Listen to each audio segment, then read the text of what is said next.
All right. Well, welcome everyone to Wine, Women, and Words. I'm Michelle, and with me, of course, is Diana. Hello. And this evening we have a special guest. Ezina is joining us. Thank you so much for joining us tonight. Well, thanks for inviting me. This is fun. And as my watch starts going off to tell me it's time for me to do this exercise thing. Sorry about that. Yeah, I was just making sure. I was like, oh crap, I forgot to turn my ringtone off just in case I end up getting a phone call in the middle of the show. Because I know I turned off my phone, but not my stupid watch. So now everything is off. So I'm super excited tonight because I saw, I'm all about, the best wines, the most expensive wines. And the $5 Target bottle was out yesterday. And I decided to experiment. And I bought a little carton of wine. That is so cute. And it's Pinot Grigio. It's adorable. It's like a juice box. Right? And there are 3 glasses of wine in this. Mm-hmm. And I poured it in a real glass, so it looks classy. But it's actually really good. Ears because we got company. I mean, I figured it might be a little weird if I just stuck a straw in it, but you definitely could. No, that wouldn't be weird at all. Yeah. Actually, it needs a different label. It needs to say mommy juice on it, and every mom would know this. We need to rebrand this. There's a whole market that needs to be tapped into. Oh, I love that there is a wine out there with a label called Mom's Timeout. Ooh, I like that. Yes. Is there really? Mm-hmm. Why have I not heard of that? And what are you drinking tonight, Ezina? I am drinking a Merlot by, it's a winery in Paso Robles. Paso Robles winery, actually. And it's one of their vegan ones, which I've never had before. Oh, that's interesting. That works. I wonder what makes wine vegan. I mean, you don't use the corks usually the corks are, from what I understand, they are dipped in some type of brine that has cow. I'm trying to say this cleanly. The way they explained it to me, because I'm like, what makes wine vegan? And they said, well, normally our corks are dipped in this brine, which really has like juice from animals. And I'm like, okay. And this does not. All right, cool. I can handle that. No. Interesting. And I'm drinking a gingerbread tea that I got from France. And La Croix.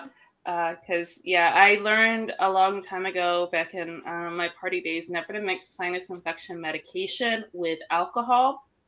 You will wake up in a bed in the middle of a hotel room with some large woman flying in the air and landing on top of you. It's scary, and I learned my lesson very early. So I'm just drinking tea tonight. But I love your teacup. Yes, it's very cute. Yes, Ultimate Beauty and the Beast fan. Yes. And it even comes with a little chip on the side, so it's even cuter. I love it. So we, we were getting the email, the pre-interview emails from your assistant, and she was kind of highlighting some of the work that you do, and you really do everything. It's really kind of intimidating because she was like, well, if you're focusing on her poetry, you can link for your books for these books. If you're focusing on fitness, here's a link to the hot girl diet, which I'm really interested about, by the way. Oh, yeah, I need to check that out. This is the month of the hot girl diet. So how do you find the time to do everything? Oh, that's an interesting question because things just kind of come. I don't really find the time. I have this program that's called the 40-Day Book Challenge, and I always try to get a book written in 40 days. Or if I'm going to write a film, I try to write the film in 40 days. Or if I'm going to record an album, I try to do that in 40 days. So I have this idea that projects need to be finished and move on to the next. And so I just kind of put myself on a calendar, like, okay, this is going to be done at this time period and so on and so forth. And I just forced myself to get it done because years ago when I first started writing, you know, a book would take me forever because I'd put it down, you know, I'd be blocked, or I'd go off to something else, or I'd get in my head about, you know, whatever. And it would take me a long time to get things done. So by giving myself hard deadlines, I find that I can just make it happen. Mm-hmm. You know, like they say, time expands to the time that you have available. And for whatever reason, 40 days works for me. I figured if it worked for Jesus. If it worked for Jesus, it could work. That's a good philosophy. Wow, 40 days. I don't even know if I've ever finished anything in 40 days. I'm going to put myself to that challenge. Maybe not writing a book. Maybe we'll start small. Like, NaNoWriMo, the National November Writers Month. I did finish a book twice in 30 days. Look at you. 40 days, that's like luxurious. That's like, I love it. That's a 10-day cushion to edit. Mm-hmm. Right. I know. It's like you write it and then edit, and it's back. All the book trailer and all that good stuff. You guys know how that goes. So it's like, yeah. But 30 days, my gosh, I feel like a slob now. Maybe I should tighten my goal and do it in 30 next week. Well, I mean, that 30 days, I mean, and it's a challenge and it's a good exercise. I love it because that's what helped get me to the point of having to write every day, where if I'm not writing every day, I feel like there's something wrong. And I go through the withdrawals of missing it. Even if it's editing, I have to be able to do it every day. And when I was doing NaNoWriMo, my goal was 1,700 words per day. And that was the push. And I went from writing maybe a couple hundred words a day to 1,000 words a day, and then just over 1,000 words a day, so that it became just natural ingrained habit of, this is what I do. I don't just sit and watch television. I sit and type and work and write. It became part of the daily life and the daily ritual. So, yeah. I love it. That's awesome. So, and you even have the number count down. I didn't even have the number count. I'm just like, okay, here's my finish line. Let's just make sure I'm there at the finish. But I like your approach of breaking it down a day. Yeah, little goals, having those little goals every single day. I'm a little goals person. I'm not just a big goals person. I see the big picture. I focus really easily on the big picture, but it's also those little steps to make it to the bigger step. It's so important for goals. Absolutely. Right now, there are some days that my biggest goal is to have the house still standing at the end of the day. So some days that's my major accomplishment. Other days it's like, wow, I really powered out and did a lot today. So when Diana first emailed me about you and told me that she wanted to have you on the show, she had mentioned that you have like a lot of you do mantras, like to self-motivate. And I was like, I feel like that would be a really useful interview for me to have, because she texted me about it on a day that my kids were like within an inch of my sanity. Like it was a bad day. And I was like, I feel like that is an interview that will speak to me. Yeah, mantras are something that they have really helped me since I started the practice of doing them. And I really just love sharing them with people because there's so many of them, even just as simple as Om, just oming in the middle of the day instead of flipping someone off when they're cut you off in traffic has been really helpful in that way. I'm going to Om you right now.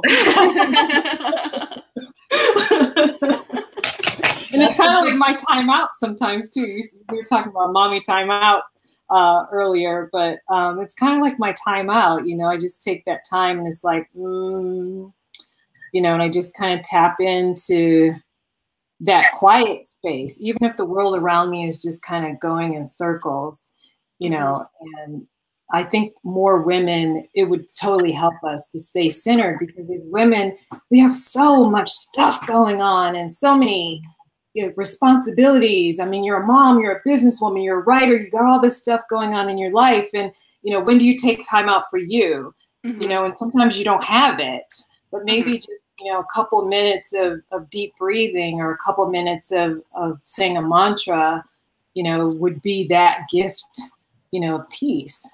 So, you know, my latest project, Grace, is really about sharing with women these really simple mantras that they can use when the world feels like it's falling apart all around you, which we have those little micro minutes all the time, you know, it's like, you know, for me with my dog, when she's barking and going ape crazy, oh my God, and the phone's ringing and, you know, my email's overflowing.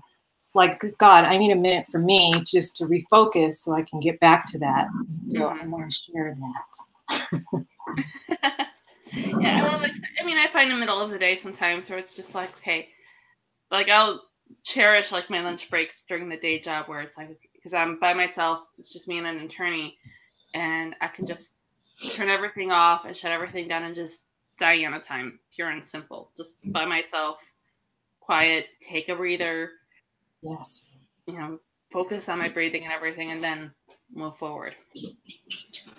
That's why I'm falling asleep during the kids' bedtime, because the night that's my time. Even though it's usually also like, oh, it's deadline day, so I have to write my article or whatever. But then at least I can write and have like Grey's Anatomy playing in the background. Mm-hmm. But if my editor is watching, like white noise, isn't it? When you're writing, it's like so good. Oh, and I love it. I found that like if I'm writing and I have the television on, I either have to have like music on in the background, because I think I mentioned this to you. I've got my playlists for every project. But if I have a television on, it has to be a quality television show with like quality writing. So I can't just do some random reality show.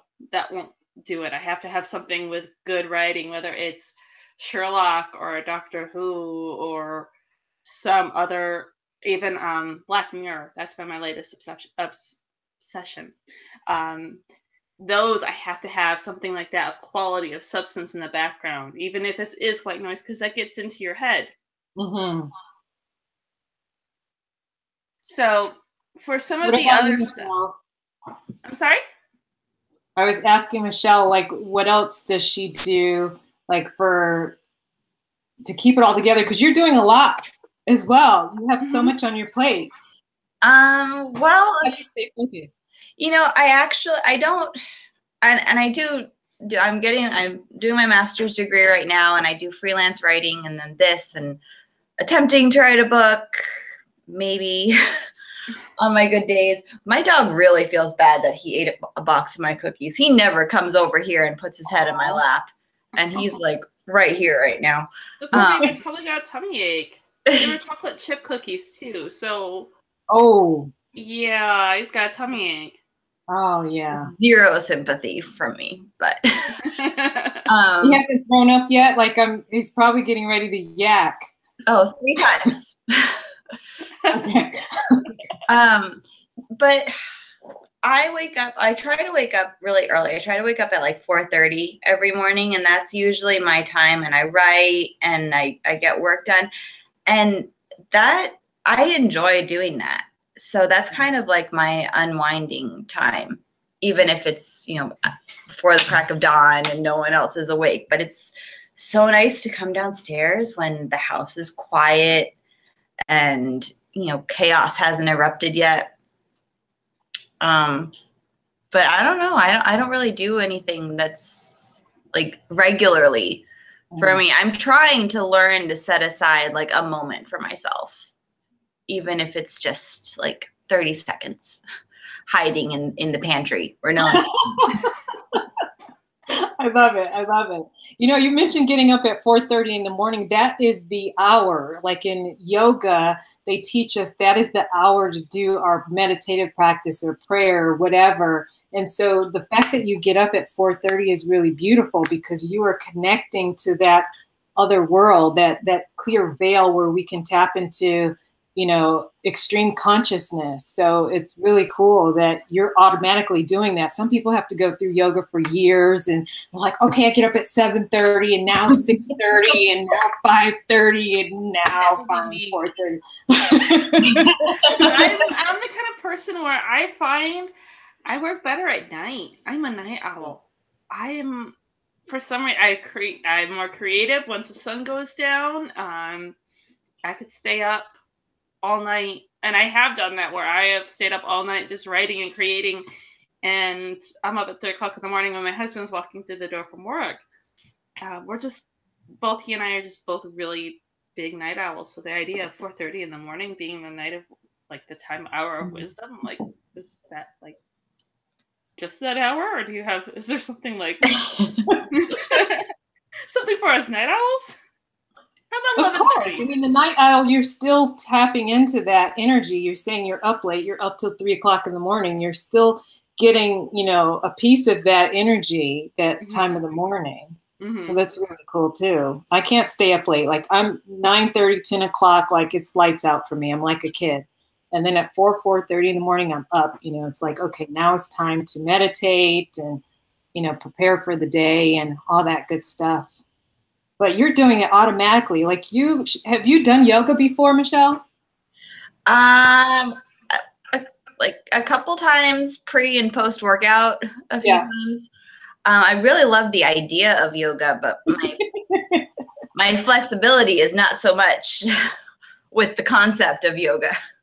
Well, it's interesting because Kundalini yoga is a little different. It has nothing to do with flexibility. It's more about the chanting, and you take the chant into the yoga. So maybe give that a shot one day. Maybe I should give you guys a class, like a free little, like, let's do some Kundalini. That would be fun. That would be fun. I'm down. So what is your routine? I mean, you mentioned that you wake up at 4:30 and you prep for the day. And when you set a 40-day challenge for yourself, is it like, do you have, okay, these 40 days is this project, and as soon as that is over, we're moving on to this project? Or do you take some time in between to kind of regroup? I should take the time to regroup, but I don't. I'm one of those crazy people that, you know, I'm next to my calendar here, and it's like all the things that I'm going to do in the next year, like all my releases through the entire year on the calendar, and my start and finish dates for each project. So I just kind of go. It's really kind of sick. But I don't break, you know, because I don't know. I have this idea in my head, like if I break, like then what happens if I take a break? Like, I don't even know what that looks like. Like, what would that look like? I don't know. It you looks know, it's like kind of the fear. Infection is what it looks like. I'm having a forced break. It's not fun. Because that was just me. It was go. Every space that I had was fully booked with something, and then finally, I think my body just said, "That's it. That's enough. We are taking a break." And it did it to the point where I was like, "Okay, now I actually have to listen to you and not just put you on snooze." And that happens. I mean, that's happened to me before too, where I've gotten so sick, it's like crash time. But even while I'm down, I'm just like, okay, how am I going to make up the time? And for whatever reason, the time always gets made up, right? Exactly. Well, I think that's just a sign of very determined and driven people, because I think, you know, Diana and I, we have very different schedules. We have very different lives, but no matter what, like, we don't like downtime. I have, like, if I have time away from my kids, like when they're at daycare and I finished up earlier than what I was expecting and I have like free time, I don't know what to do with that time. It's like, was it last week that I was sending you ideas of things that you could do? Yeah, she was like, go to brunch, go, like, think big, like, go out, go do something. I was like, well, I'll go home and clean, or I could do laundry. But I think that's just like, when your mind won't shut down, you always have something that you know you could be doing. Mm-hmm. No, it's so true. That's why I have to schedule in my downtime every day with my yoga practice in the morning. Mm-hmm. You know, I get up, part of the practice is to get up and take a cold shower. Oh, So you're 40 to practice and then you're on. So that's just kind of, my downtime's kind of built in every day, but I still have those times where I completely crash when I get sick. Mm-hmm. And that totally sucks, but it happens. Yeah, it does, because I think when that happens, it's a lot of it's us just not listening to our bodies saying, okay, we need to slow down for a little bit. Yeah.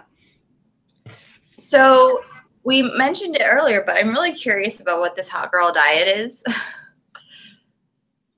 The hot girl diet is so funny. This book started, as a touring musician, I toured like all over the world, and people would ask me, like on my tour stops, they wouldn't ask me about my music or anything like that. People would always say, how do you stay in shape? And I'm like, why are they asking me about my music? They're asking me about fitness. So from that, I decided I would put together the hot girl diet, and it's just a method of self-care, kind of what we're talking about right now, you know, building in your downtime every day and figuring out how your body operates the best. You know, it's not saying any particular way of eating is better, but just kind of what that looks like. And so there's a vegetarian, there's pescatarian, there's the omnivores, there's all these different groups of eaters. And if you eat, whatever way you eat, do it in the healthiest way. And I think that people, as I was interviewing people going around, you know, people would eat a lot of low quality food and they wouldn't exercise a lot. And they go, oh, I hate exercising. And I'm like, well, do you like to dance? Well, oh, I love to dance. Well, then that's your movement, you know, and just kind of guiding people into a way of finding or putting together really systems for themselves. You know, so it's not a judgmental book like you have to be vegan or you have to be vegetarian or pescatarian or whatever, keto or whatever. It's nothing like that. It's really about helping people to find out how your body operates optimally, what system your body uses to operate optimally in doing it, you know, setting up a system where it works.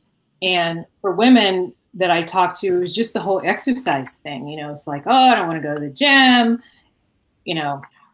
It was mostly that. And then the eating, you know, the emotional eating and how we can get out of emotional eating and just looking at food as nutrition instead of just emotional.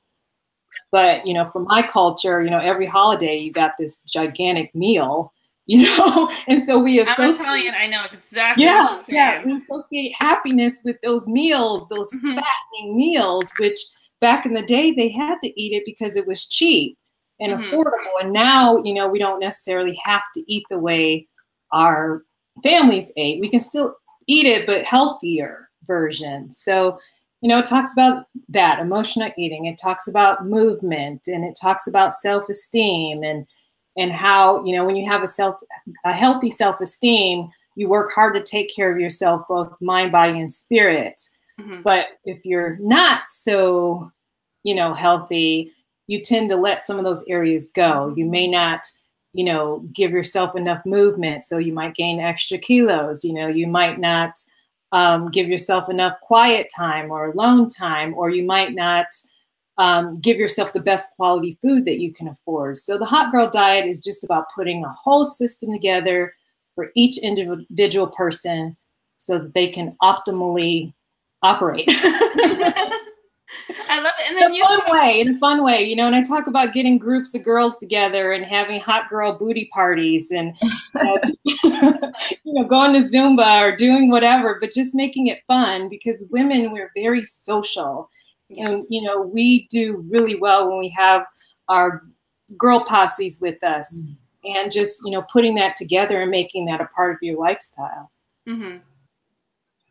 So, yeah. I love that. That's awesome. And it's, you know, you mentioned that it's a non-judgmental approach. And I feel like that, you know, fitness and diet, it can be a little judgmental depending on how you approach it, because every diet is saying, you know, we are the diet that you should do if you want to be healthy. So to kind of take that away, that takes a lot of pressure out of individuals who are trying to get healthy, because it offers you a way to do it your way, but still, you know, get healthy and get fit. So I really like that. Thank you. Yeah, it was just something to get women together to talk about and to really just find what works for you, because I was meeting all these fat vegans and people would go, I'm vegan, I don't understand why I'm heavy. And I'm like, how many nuts do you eat? You know, what kind of yogurt are you consuming? Like, really, let's look at the vegan diet. It's full of fat. So without enough movement, you're going to gain. Yeah, and also looking at the best quality too, because I know some vegetarians and some vegans who eat very little vegetables, and it's all that processed soy stuff. And that was one of the reasons why I stopped being a vegetarian, was because I didn't want to eat a lot of processed food, and I found myself having to go towards a lot of the processed foods, and I just didn't want that, because it's not the best quality. Yeah, and you're trying to mimic the original things. You're trying to mimic the pasta. You're trying to mimic the meat and all this stuff with all these fatty things. And a lot of it is soy. And soy is not the greatest thing for women. It's not the greatest thing for our hormones. It really causes us to get off balance. And so being vegetarian and eating all of this seitan, which is, the wheat meat, and eating all of the soy, that's excess in the body. And again, no judgment, but everything in moderation, which makes being vegetarian and vegan challenging, I think. Yes. Well, and then you also have a podcast, The Guitar Goddess, which I could see behind you in your lovely screen behind you. My step and repeat, yes. So tell us a little bit about that and where people can find you for that. Guitar Goddess is a podcast that I started 8 years ago for female guitarists. And so what I wanted to do is just create a healthy community where women can come and talk about being, women in the music business. It's not so easy being a woman in a male-dominated business, especially when you're a musician. So you're constantly being degraded because your skill set. So I wanted to create I call it a love hub, where women can kind of get together and talk about gear, and they can talk about, touring, staying safe on the road, and, collaborate together. And, I just wanted a community where women could feel good together and talk about music without being judged, or, talk about buying gear without having some guy like drown out whatever you're saying because they know best. And I'm not saying all men are that way, but being a musician, playing what is considered a man's instrument, has not been easy. And I felt like all the female guitarists really could use a community. And so I just started it with Guitar Goddess. I have a podcast, which is on every week, guitargoddess.com. And I interview female guitarists, from the person who just bought her guitar to, the star guitarist. So we've got everybody in between. We've got Paula Cole. We've got, a 9-year-old from London. I interview everybody and just talk about their experience, because we all learn from each other. And, even talking to the little 9-year-old, I was just like, oh my gosh, like she was blowing my mind wide open because her perspective was so fresh. I love it. Yeah. And then talking to Paula Cole, who, Grammy Award winner, Lori McKenna, Grammy Award winner, just hearing their journey and all the women in between has just been so remarkable. And so, Guitar Goddess is out there. If there's any other female guitarists, I know that you are a guitarist, and I want to talk to you about your experience with guitar and music and how you use it in your life. But yeah, you can find me at guitargoddess.com and /podcast if you're, guitargoddess.com /radio if you want to hear all the podcasts. There are about, I think, 70 or so webisodes, and we have more because I shoot every week at LA Talk Radio here in LA. So yeah, that's pretty much that. Yeah, so you have like a real setup and stuff with LA Talk Radio, huh? Yeah, it's good. It's good. I really love the people over there. There's great shows on the station, and it's just a great place. So if you're ever looking, I would point you in that direction. That sounds good. We joined a group, a podcast group, to talk and learn more and to elevate the show more. And it was so funny because I talked about what we currently do, and somebody was like, "Oh, that's so DIY of you." I was like, "Okay, really? Oh, all right then." We're so cute. No, I love it. I love it because it's so real. Like your show is like so no pressure and it's so cool. And, you know, you're not worried about your hard ins and hard outs with your hour, and you can just kind of you don't have to get dressed up and drive anywhere. You know, you can just be you. And I think that's beautiful. That's what we want for the show is, you know, just this low key, laid back. This is a lot how like Michelle and I normally talked when we talked and drank wine, and we always talked about books. And we wanted a community of readers. I mean, obviously, you know, men are welcome too. We've had plenty of men on the show, as well as, you know, male listeners. But we just want a community of book lovers and wine lovers. And it's the one I wanted to focus on the positive aspects of social media and of the technology that's coming out. Because there's plenty of negative out there. But like, I love it with like podcasts like yours. And like here with Wine on Words, we create a community of like storytellers and sharing experiences, because the technology is just making the world all that much more smaller, and it's in a lot of ways it's really good. I think it's beautiful because we all get to tell our stories and share. And like you introduced me to a new book tonight. Like I love that so much because I love reading, but I don't know everything. And I definitely don't read science fiction, but you're like, okay, this book, I'm like, okay, I'm down. My girls are reading it. I need to read it. Right. So I love that. And I love sharing, you know, these experiences. And I thank you all so much for having me on the show. This has been a lot of fun, and I'm looking forward to, you know, hearing more episodes. I've listened to like 5. Okay. Thank you. Well, thank you. It's very good. It's good. And keep going, keep doing what you're doing. If I can be of any help in any way, let me know. I'll definitely share the link when this is up. But and we'll be sharing all of your links on. We've got a Facebook page, so we'll be sharing all of your links.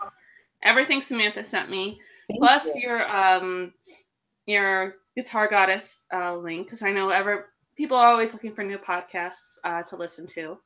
So I will be definitely sharing that as well. Thank you. So thank you so much for joining us. And like I said before we went live, you're welcome to stay and hang out as we talk about our book of the month. We're getting ready to welcome the author Deborah Pratt on next Thursday, right? Already next Thursday? Jeez. January's coming by so fast. I can't believe January is already. I know, right? I keep looking at my calendar going, seriously? It's like the 20th this weekend? Like, okay. yeah, exactly. I feel like the month just started. I feel like I have all this time, but I really don't. I know. I feel like I just got back to work. I feel like I just started back to work 2 days ago. And it's literally, you know, the 18th. I feel like 2018, at least for me, I've just hit the ground running. Yes. Whether I wanted to take a break or not, it's just boom, everything's happening. It's really cool, and I'm really going with it, but I kind of know what a pinball feels like, so that's great. Well, so I guess we'll transition now into our book discussion. So the book of the month is The Atlantean by Deborah Pratt. This is book 1 of 5. So I definitely, well, you know, when I mentioned this last week when I got the box of books, as I affectionately call it. You know, I feel like when you're taking on a series, there's a lot of pressure to like, oh, I better like this book because there's 5 whole books after, or 4, I guess, after the first one. This is our first like hardcore science fiction book, I feel like. I feel like this is our first actual science fiction book that we've read for the show. Well, I know we did The Golden Dragon, which I guess could kind of like fantasy / science fiction. It probably bordered more on fantasy than science fiction. Yeah, okay. Yeah. But this is the first like real science fiction. I feel like we're growing, we're branching out. But it's, and you know, we mentioned this last week, that the key to good science fiction is to start with like a grain of truth, of fact, and branch off from that. And I think, and I really want to ask Deborah when she joins us next week if she has a degree in science or biology or engineering, because the world that she's built, I mean, it's so believable, and it's so, it's not so far-fetched that it could never happen. I mean, maybe the aliens, maybe, depending on who you're talking to. But everything else, I mean, it could happen. Oh, you sound like the little kid from Angels in the Outfield. It could happen. I mean, you know. Yeah, I love the part in the, don't worry, we're not giving away any spoilers. So in the 4th chapter, where you've got where she starts to describe everything that's going on, because up until that part, it's kind of hard to distinguish whether this was something that's happening in like current Earth or current times, and it's just an alternate reality, or no, this is something that's happened in the future after, you know, the pollution comes into play and those pesky polar ice caps that everybody keeps warning us about, how they, you know, basically ended up becoming water world and then receding back again. And now you've got this. Yeah, I kind of like expect Kevin Costner to like pop up now that you mentioned Waterworld. That's like exactly what I picked. That's exactly what I thought of with the water pirates. When she mentioned water pirates, I'm like, oh, Waterworld. Okay, cool. So, and I love the care that she's taking into building this world. I'm actually going to be on a panel with her at the end of February for a writers' conference about world building. So I'm actually excited to be on the panel with her, because I'm like, I've got questions now and lots of discussion points for the panel too. Because yeah, it's a lot of care that she's taken into building this world. And world building is so, and I was thinking about this today while I was reading it, you know, with historical fiction, world building is key, because you have to recreate a period of time that actually happened, and you have to make it believable and accurate to the set, you know, the story that you're telling and the time period that you're focusing on. And then when you switch to science fiction, there's a whole other degree of attention that you have to pay to the world to make it believable. Because if you're just like rushing through it and you're like, oh yeah, the polar ice caps melted and, you know, this is what's going on, if you rush through it, it's not going to be believable. And I mean, like, I had to Google a word to see if it actually existed or if it was made up. And what was the verdict? Was it real? Did it really exist? It is. So, all right. So basically, and this isn't a spoiler, but basically when the story really takes off is the machines have turned against mankind. It's very Terminator, because they have these robots that are called the Black Guard that protect humans. They protect people, and they're the security for this temple where Laser's mom works. And they've been built with like human DNA. So they have living cells as their core, their brain, so to speak. And one of them has awakened and he has turned against mankind. But one of the laser blasts that they use to take down the security system is called hold on. It's at the very beginning of the chapter, and I definitely Googled it. It's a deuterium, and I'm probably butchering the word, deuterium laser blast. It's DEUTERIUM. And I was like, okay, is that real or is that fake? It is real. And hold on, I sent Diana a copy, a screenshot of that. It is one of 2 stable isotopes of hydrogen. So it's like real. And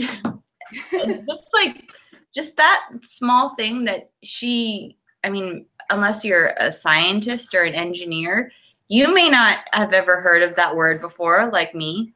But to use something real and incorporate it into the story like that, and that tiny detail, I feel like that says a lot about her dedication to the story. And rant right there. Well, I love to talk about the idea of the robots turning on people because it's very timely. Ezina, what's your thoughts on all of this AI that's starting to come around? I know Michelle and I both have Alexas that we get kicks out of. Yes, I have an Alexa too, and I'm just amazed at the things she knows, and also even more amazed at the things she doesn't know, but will know in a few days later. Like, I'm like, okay, so how did you go and get that information? You didn't have it today, but 2 days later, you're going to flash on your screen that you have the answer. I'm like, wow. Has your Alexa ever talked to you when you haven't talked to her first? Oh, for sure. And I'm like, it really freaks me out when she does that. Right. I'm like, I didn't say Alexa. I thought you had to say Alexa first. I got my first Alexa for Christmas. And it was a trial run, and we were like, okay, we're going to see how much we like this and how much I'm going to use it. We invested in like the cheap little $30 one, and I'm like, I had it for like a couple days, and I'm like, all right, I'm going to have to get a nice bigger one. I love the ones with the screens now. I'm like, I have to get really into this. I don't know, for me, I like the idea of them. I really love them. But it's Isaac, I can't remember his last name, Isaac Asimov. He wrote he was big in science fiction because I'm a historical fiction person. Historical fiction and romance and urban fantasy are my go-to genres, particularly historical fiction. For some reason, all my life, everybody says I need to read science fiction. I love watching science fiction. I'm a huge Star Wars nerd, but I don't like reading it.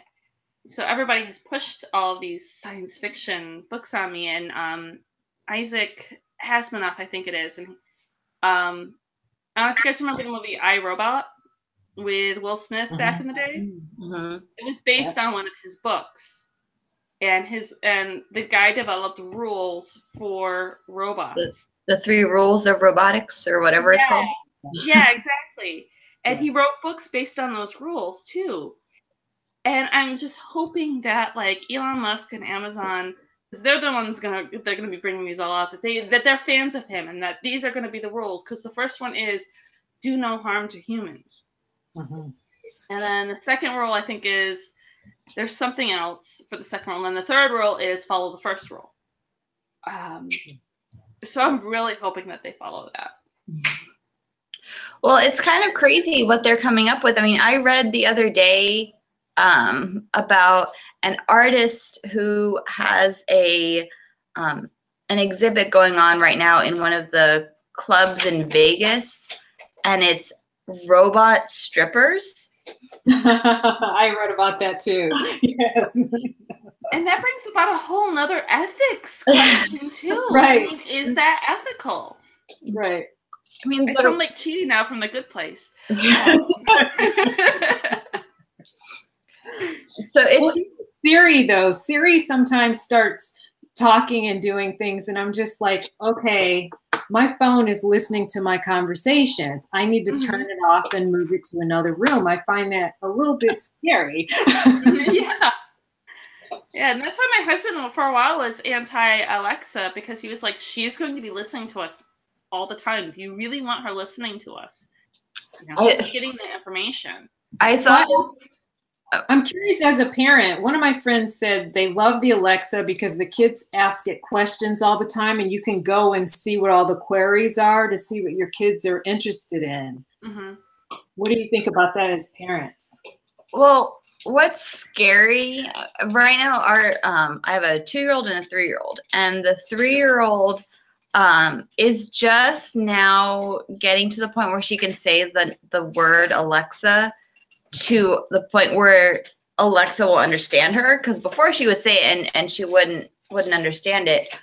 But once she realizes that she can say, Alexa, order whatever, and then all of a sudden we have Amazon shipments coming for like Shimmer and Shine or whatever.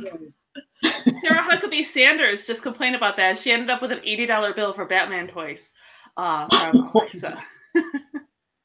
I don't have kids yet, so I don't have to worry about that, but I love the history challenge and the history stuff, the stay in history. I was like, oh, I could get those. This is the best. But Lily loves, we use Alexa mainly for music, like when we have like our dance parties. So she likes it for when she wants to hear a song. She knows that she can say, Alexa, play Trolls or whatever she wants to play. But I watched this video once where someone asked Alexa, they were like, Alexa, do you work for the CIA? And like the first 2 times Alexa like gave the definition of what the CIA was. And then they asked her a 3rd time and they said, Alexa, do you work for the CIA? And all she did was like chime again and didn't answer.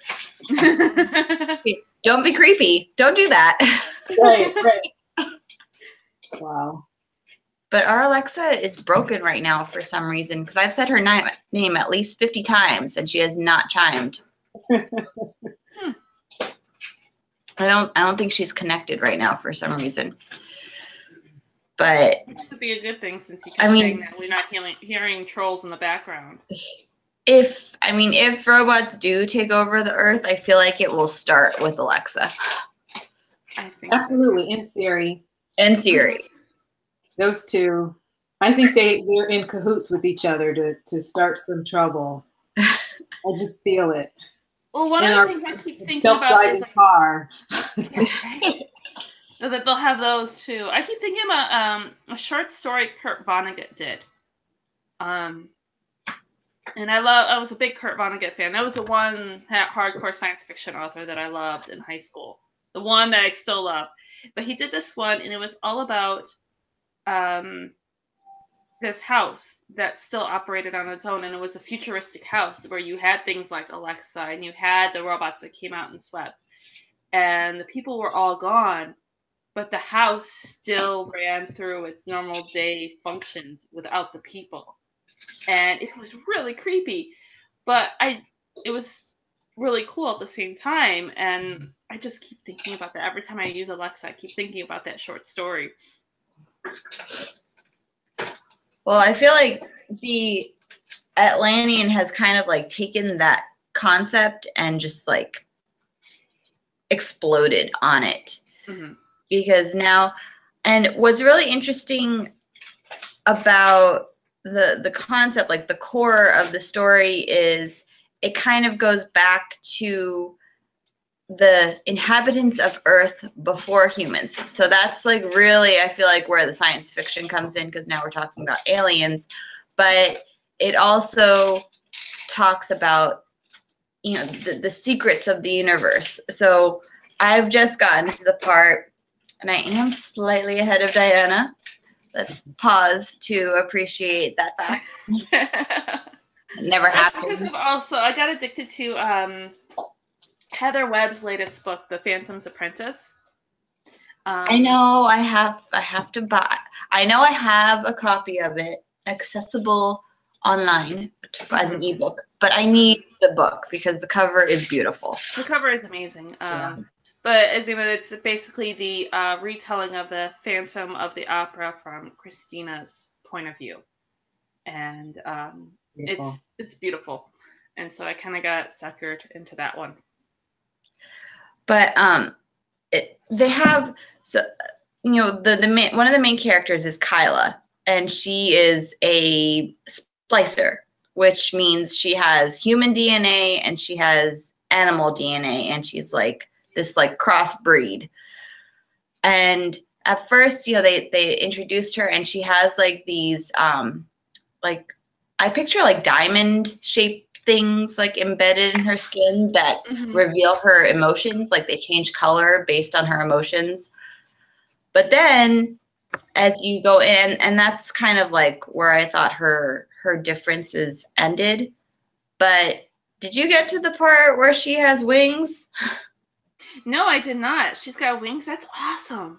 She has wings. Like, she can fly. She's wings. She's part bird.